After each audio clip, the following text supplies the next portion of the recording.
Hello friends, welcome back to our channel. అందరికీ నమస్కారం. ఈరోజు మనం సూపర్ టేస్టీగా సింపుల్గా ఎగ్ పులుసుని ఏ విధంగా ప్రిపేర్ చేసుకోవాలో చూద్దాం. చాలా టేస్టీగా ఉంటుంది. తక్కువ ఐటమ్స్తోనే చాలా సింపుల్గా ప్రిపేర్ చేసుకోవచ్చు. చిన్నపిల్లలు కూడా ఇష్టంగా తింటారు.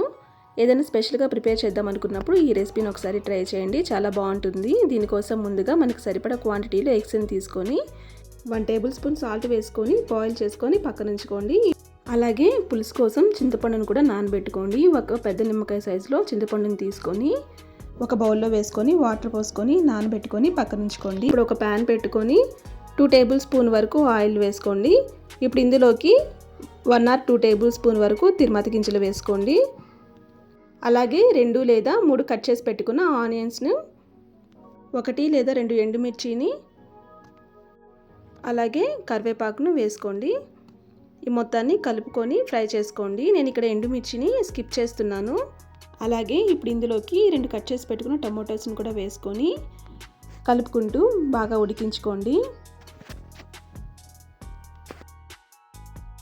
ఈ ఆనియన్స్, టమోటోస్ ఇలా మెత్తగా ఉడికిన తర్వాత ఇందులోకి రుచికి సరిపడా సాల్ట్ వేసుకోండి. అలాగే ఒక 1/2 టేబుల్ స్పూన్ వరకు పసుపు,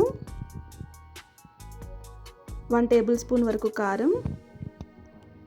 మనం ఇందులోకి చింతపండు పులుసు వేస్తాం కాబట్టి ఉప్పు, కారం ఎక్కువగానే పడతాయి. మీ రుచికి తగినట్టుగా మీరు అడ్జస్ట్ చేసుకోండి. ఇప్పుడు ఇందులోకి మనం ముందుగా ప్రిపేర్ చేసి పెట్టుకున్న చింతపండు పులుసును కూడా యాడ్ చేసుకొని బాగా ఉడికించుకోవాలి. ఇప్పుడు ఈ చింతపండు పులుసు ఒక 2 నిమిషాలు ఉడికిన తర్వాత ఇందులోకి 1 గ్లాస్ వాటర్ను కూడా యాడ్ చేసుకొని బాగా ఉడికించుకోండి. నేను ఈ పులుసుని థిక్గా చేస్తున్నాను కాబట్టి వాటర్ తక్కువ వేసుకున్నాను. మీకు కావాలంటే ఇంకొంచెం వాటర్ ఎక్కువగా యాడ్ చేసుకోవచ్చు.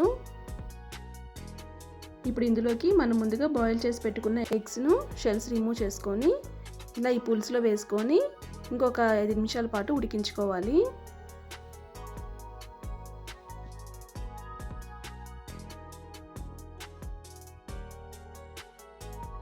ఈ పులుసు ఇలా థిక్గా బాగా ఉడికిన తర్వాత కొత్తిమీర వేసుకోండి.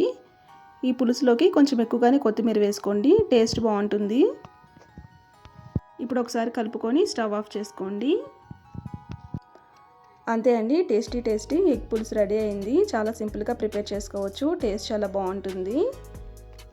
ఈ విధంగా ఒకసారి ప్రిపేర్ చేసుకుంటే మళ్ళీ ఇలాగే చేసుకుంటారు. టేస్ట్ అంత బాగుంటుంది. తక్కువ ఐటమ్స్తోనే చాలా సింపుల్గా ప్రిపేర్ చేసుకోవచ్చు. ఎగ్స్ కూడా ఈ పులుసులో ఉడికి మంచి టేస్టీగా అనిపిస్తాయి. మీరు ఈ రెసిపీ ఒకసారి ట్రై చేసి ఎలా వచ్చిందో మీ వాల్యుబుల్ ఫీడ్బ్యాక్ని కామెంట్స్లో తెలియజేయండి. మీకు ఈ రెసిపీ నచ్చినట్లయితే లైక్ చేయండి, షేర్ చేయండి. మరిన్ని రెసిపీస్ కోసం మన ఛానల్ని సబ్స్క్రైబ్ చేసుకోండి. Thank you for watching this video friends.